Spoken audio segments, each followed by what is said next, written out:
বশীকরণ কোনো সাধারণ জাদু নয়, এটি আত্মার মৃত্যু। এটি এক অদৃশ্য শিকল যা আপনার স্বাধীন ইচ্ছাকে বেঁধে ফেলে এক মানসিক কারাগারে।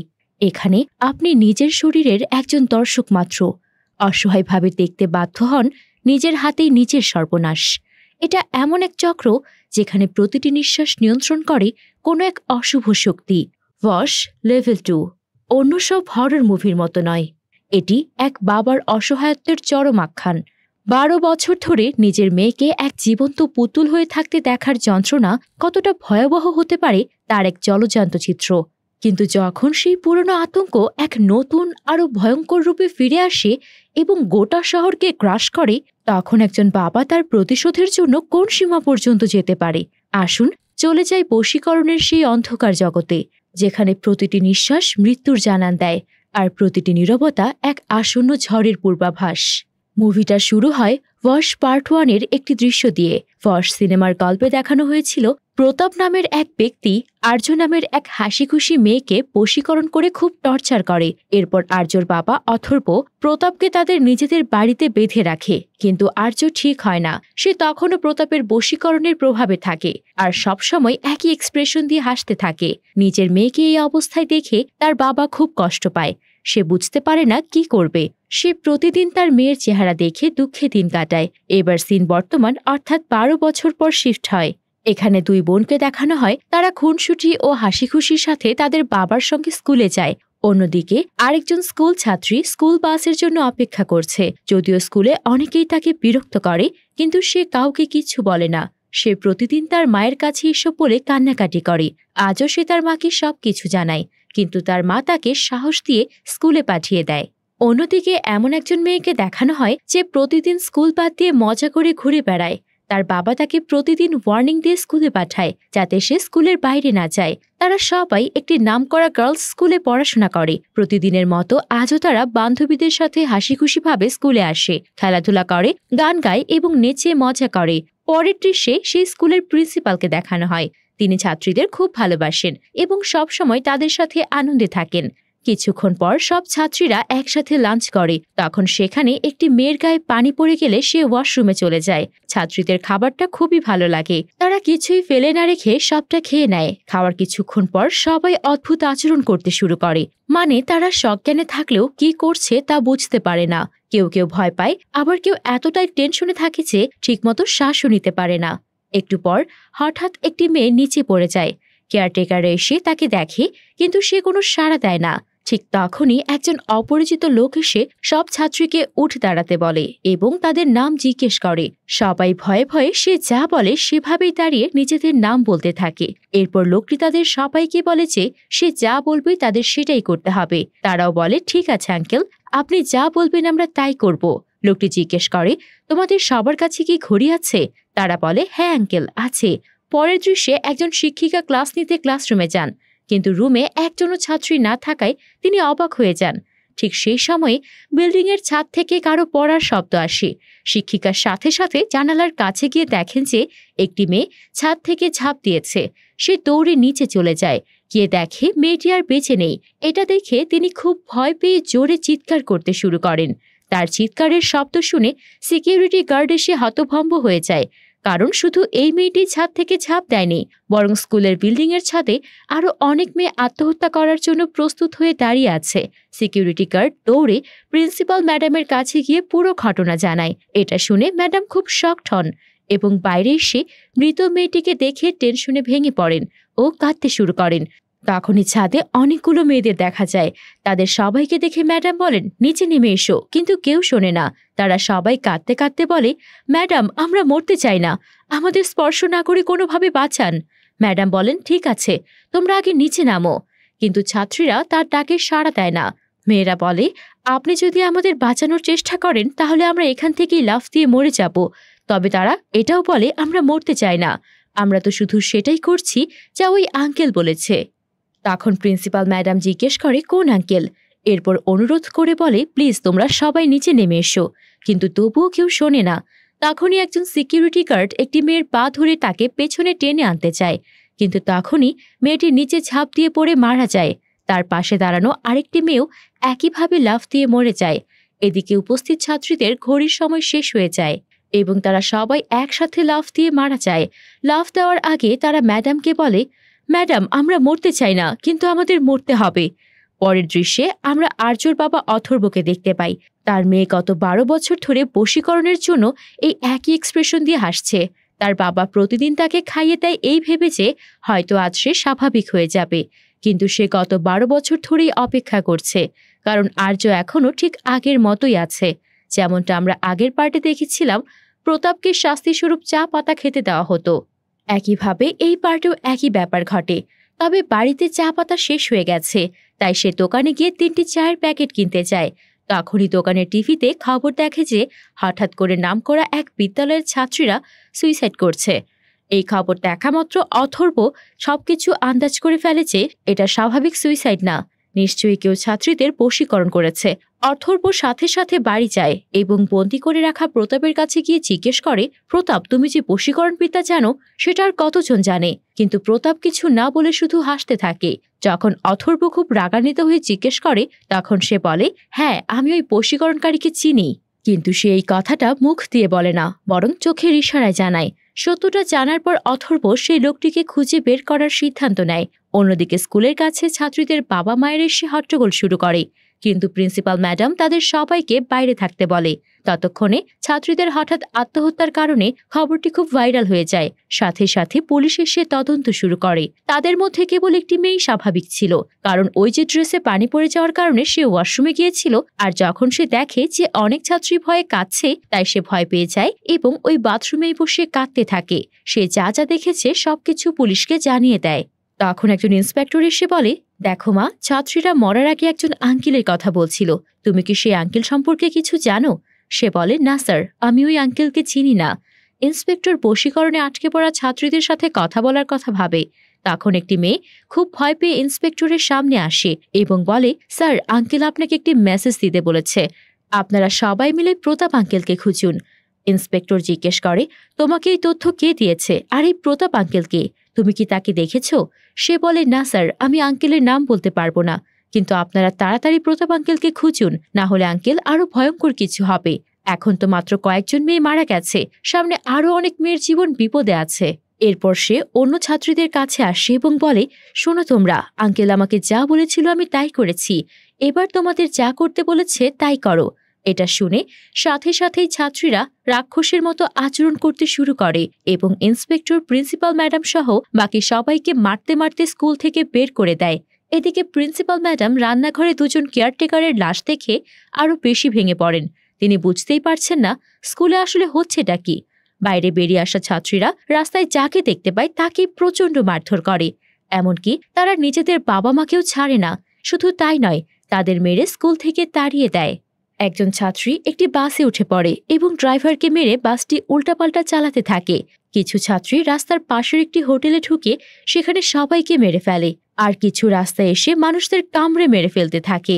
একটি অ্যাপার্টমেন্টের কাছে এক মা ও ছেলে হাসি খুশিভাবে খেলছিল। একজন এসে প্রথমে মাকে মারে, পরে ছেলেকেও মেরে ফেলে। অন্যদিকে একটি মেয়ে অফিসে যাওয়া একজন লোককে বাইক থেকে ফেলে দেয়। এরপর একটি পাশের পেট্রোল পাম্পে গিয়ে বিস্ফোরণ ঘটিয়ে সবাইকে নিয়ে নিজেও মারা যায়। এভাবে ছাত্রীরা আশেপাশের রাস্তায় থাকা সমস্ত মানুষকে মেরে ফেলে এবং এই খবরটিও খুব ভাইরাল হয়ে যায়। ব্রেকিং নিউজে মানুষকে সতর্ক করা হয় যেন তারা বাইরে না বের হয়। এই সব কিছু দেখে অথর্ব খুব শকড হয়ে যায়।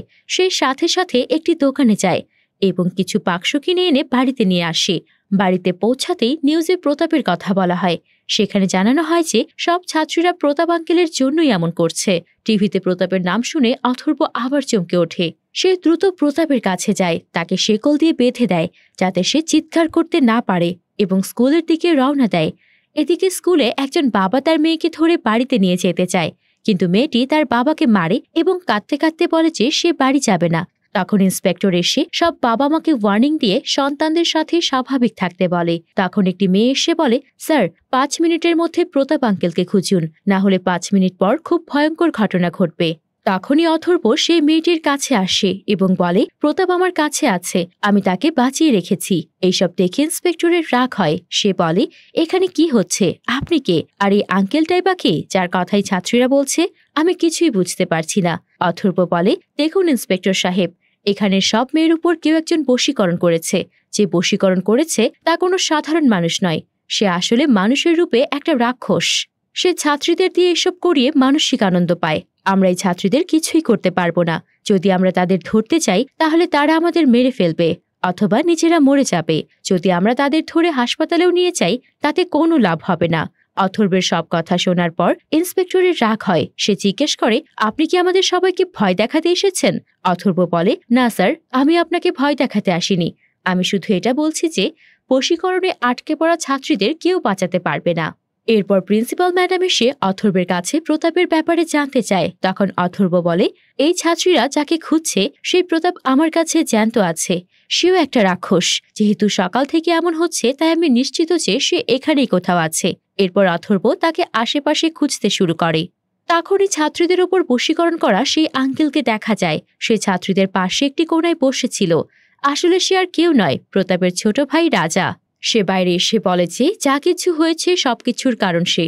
এই কথা শুনে সবাই তার উপর রেগে যায়, কিন্তু সে কাউকে ভয় না পেয়ে সবাইকে ওয়ার্নিং দিয়ে বলেছে, এখন যদি আপনারা আমাকে কিছু করার চেষ্টা করেন তাহলে এখানে থাকা সব ছাত্রী আপনাদের মেরে ফেলবে এবং নিজেরাও মরে যাবে। এরপর সে পুলিশদের বাইরে যেতে বলে, কিন্তু ইন্সপেক্টর বাইরে যায় না, বরং সেখানেই থাকতে চায়। পরের দৃশ্যে বশীকরণ করা সে লোকটি ওই মেয়েটির কাছে আসে এবং বলে, এই মেয়ে, আমি তোমাকে কি বলেছিলাম? প্রতাপ আঙ্কেলের খবর পাওয়া গেলে কি করতে হবে বলেছিলাম না? তাহলে তুই করিসনি কেন? এটা বলে তাকে চড় মারে। এরপর সাথে সাথে সে একটি ছুরি নেয় এবং ওই মেয়েটিকে দেখে বলে, তোর কবজি কাট। সে যেমন বলে মেয়েটি ঠিক তেমনই করে। লোকটি আবার বলে, থামবি না, কাটতে থাক। সে সমানে কাটতে থাকে। এই সব কিছু দেখে তার বাবা মা খুব কষ্ট পায়, কিন্তু তারা কিছুই করতে পারে না। লোকটা সেখানে বসে খুব খুশি হয়। তখন মেয়েটির মা এসে তার পা ধরে অনুরোধ করে, তবুও সে মেয়েটিকে ছাড়ে না। এইসব দেখে ইন্সপেক্টরের খুব রাগ হয় এবং সে তাকে গুলি করে মেরে ফেলতে চায়। কিন্তু তখনই অন্য একটি মেয়ে এসে ইন্সপেক্টরকে ছুরি মারে। এবার রাজা ইন্সপেক্টরের কাছে আসে আর বলে, আরে আমি বলেছিলাম না, যদি আমাকে কেউ আক্রমণ করার চেষ্টা করে তাহলে এই ছাত্রীরা তোকে মেরে ফেলবে, তাই আমাকে আক্রমণ করবি না। এদিকে মেয়েটি কবজি কেটে মারা যায়। তার বাবা মা খুব কান্নাকাটি করে। এবার রাজা সেখানে উপস্থিত সব ছাত্রীদের বাবা মাকে বাইরে যেতে বলে, কিন্তু কেউই বাইরে যায় না এবং সেখানেই দাঁড়িয়ে থাকে। এরপর রাজা ইন্সপেক্টরের কাছ থেকে বন্দুক নেয় এবং ছাত্রীদের কাছে গিয়ে জিজ্ঞেস করে, তোদের মধ্যে কেউ বন্দুক দিয়ে গুলি করতে পারিস? একটি মেয়ে এগিয়ে আসে এবং বলে সে পারে। এতে সে বলে, আচ্ছা তাহলে যা, তোর বাবা মাকে বাইরে যেতে বল। যদি না যেতে চায় তবে গুলি করে মেরে ফেল। মেয়েটি ঠিক তেমনই করে যেমনটা সে বলে এবং নিজের বাবা মাকে গুলি করে মেরে ফেলে। তারপর রাজা সেখানে থাকা বাকি সব বাবা মাকে এভাবেই মারতে বলে। এই কথা শুনে সব বাবা মা নিজেদের সন্তানদের ছেড়ে সাথে সাথে বাইরে চলে যায়। কিছুক্ষণ পর রাজা অথর্বের কাছে যায় এবং জিজ্ঞেস করে, প্রতাপ এখন কোথায় আছে আর তুমি তাকে কিভাবে চেনো? তখন অথর্ব তার জীবনের সেই কালো অধ্যায় সম্পর্কে জানিয়ে বলে যে সে কিভাবে প্রতাপকে একটি রুমে বন্ধ করে রেখেছে। পাশাপাশি এটাও জানায় যে সে কিভাবে গত 12 বছর ধরে সেই ঘরে নরক যন্ত্রণা ভোগ করছে। এই কথা শুনে রাজা খুব কষ্ট পায়। যেহেতু রাজা প্রতাপের ভাই আর তার ভাই 12 বছর ধরে নিখোঁজ ছিল, তাই সে সেই দিন থেকে আজ পর্যন্ত তাকে খুঁজছিল। এখন যখন সে জানতে পারে যে প্রতাপ অথর্বের কাছে আছে, তখন সে খুবই খুশি হয়। কিন্তু অথর্ব প্রতাপকে দিতে একদম মানা করে দিয়ে বলে যে, তোমার যা করার আছে করে নাও, আমি তোমাকে তোমার ভাই একদমই দেব না। যদি তুমি আমাকে মারতে চাও তো মেরে ফেলো, কারণ আমি মৃত্যুর অপেক্ষায় আছি। আমার মেয়েকে এই অবস্থায় দেখার চেয়ে মরে যাওয়া ভালো। আর তুমি যা খুশি করো, সে সেই শহরকে জ্বালিয়ে দাও বা আমাকে জ্বালিয়ে দাও, আমি প্রতাপকে একদমই ছাড়ব না। এই কথা শুনে সে টেনশনে পড়ে যায়। তখন অথর্ব তাকে একটি সুযোগ দিয়ে বলেছে, যদি তুমি আমার মেয়েকে বশীকরণ থেকে মুক্ত করতে পারো তাহলে আমি প্রতাপকে ছেড়ে দেব।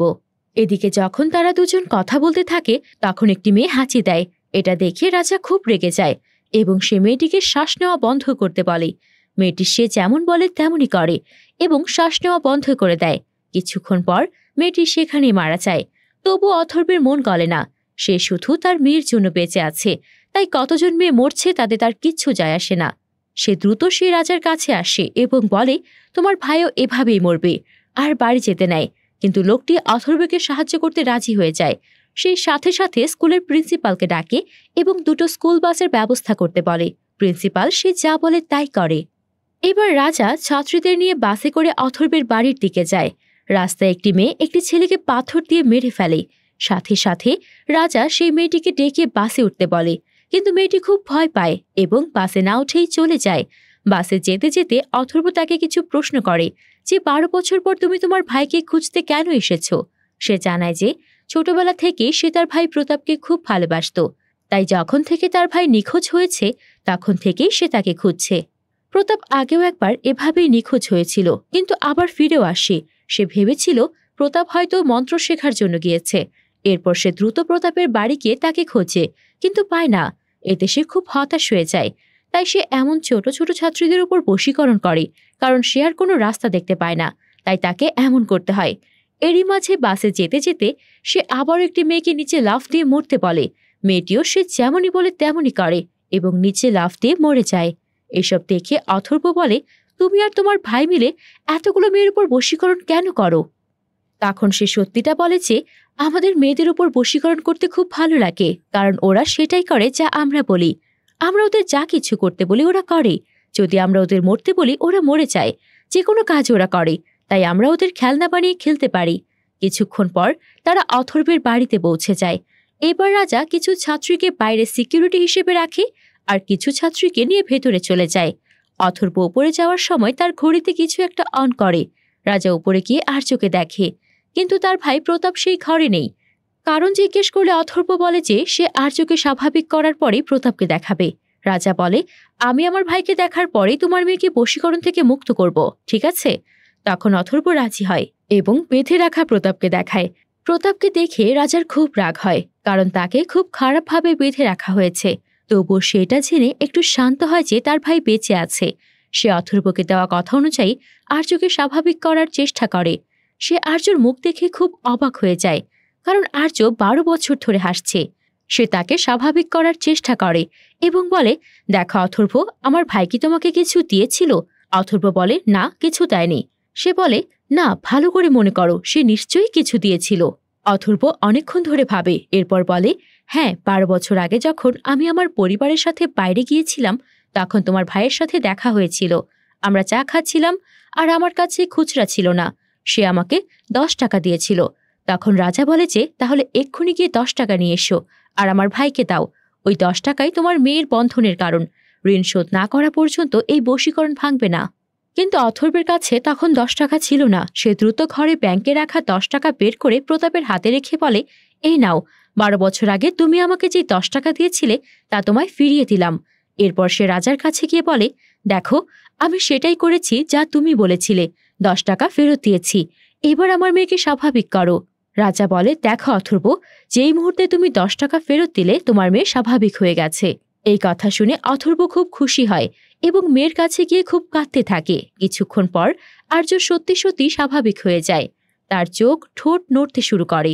অবশেষে সে বাবা বলে ডেকে ওঠে এবং কান্নায় ভেঙে পড়ে। এদিকে রাজা প্রতাপের বাঁধন খুলে দেয় এবং জানতে পারে যে অথর্ব প্রতাপের জিভ কেটে ফেলেছে। জিভ ছাড়া প্রতাপ আর কোনো মন্ত্র উচ্চারণ করতে পারবে না। অর্থাৎ রাজার ফাইনাল স্টেপ শেখার স্বপ্ন শেষ। ক্রোধে উন্মত্ত হয়ে রাজা বলে, তুই আমার সবকিছু কেড়ে নিয়েছিস, আমি তোর মেয়েকে কেড়ে নেব। এই বলে সে আর্যকে টেনে হিচড়ে নিয়ে যেতে থাকে। ঠিক তখনই অথর্ব তার কানের মধ্যে তুলো গুজে স্মার্ট ওয়াচের বোতাম টেপে। সাথে সাথেই ঘরগুলোতে রাখা স্পিকার থেকে এক তীব্র তীক্ষ্ণ শব্দ তরঙ্গ বেরিয়ে আসে। সেই শব্দে রাজা এবং তার নিয়ন্ত্রিত সব মেয়েরা প্রচণ্ড যন্ত্রণায় মাটিতে লুটিয়ে পড়ে আর জ্ঞান হারায়। অথর্বের কানে তুলো ছিল, আর আর্যর কান আগে থেকেই ক্ষতিগ্রস্ত থাকায় তাদের কিচ্ছু হয় না। পরের দিন স্কুলের প্রিন্সিপাল আর ইন্সপেক্টর অথর্বের বাড়িতে আসে। অথর্ব তাদের দেখায় যে সে রাজাকেও প্রতাপের মতো বেঁধে রেখেছে এবং ঠিক তার ভাইয়ের মতোই সে রাজার জিভও টেনে ছিঁড়ে ফেলেছে। অথর্ব তাদের পুলিশের হাতে তুলে দিতে অস্বীকার করে। সে বলে, মৃত্যুদণ্ড এদের জন্য খুব সহজ শাস্তি হবে। আমি ওদের এইখানে রেখে তিলে তিলে কষ্ট দেব, না মরতে দেব না বাঁচতে দেব। এটাই হবে ওদের আসল সাজা। এই কথা শুনে ইন্সপেক্টর কিছু বলে না এবং সেখান থেকে চলে যায়। এরপর অথর্ব তার মেয়ে আর্যর কাছে আসে এবং তাকে পান করার জন্য জুস দেয়। এবার আর্য নিজের হাতে জুস পান করে আর অথর্ব তার মেয়ের এই সুস্থ হয়ে ওঠা দেখেই শান্তি খুঁজে নেয় এক শীতল কঠিন প্রতিশোধের মাঝে। আর এখানেই ওয়াশ লেভেল 2 মুভিটি শেষ হয়। এই সিনেমার এমন গভীর এবং ভাবনার জগতে ডুব দেওয়ার মতো আরও অনেক ইউনিক মুভির এক্সপ্লেনেশন যদি দেখতে চান তাহলে এখনই আমাদের চ্যানেল সিনেমা ঘর বিডি সাবস্ক্রাইব করে বেল আইকন প্রেস করে দিন। আপনার একটি সাবস্ক্রিপশন আমাদের এমন ভিন্নধর্মী কন্টেন্ট বানাতে আরও বেশি উৎসাহিত করে।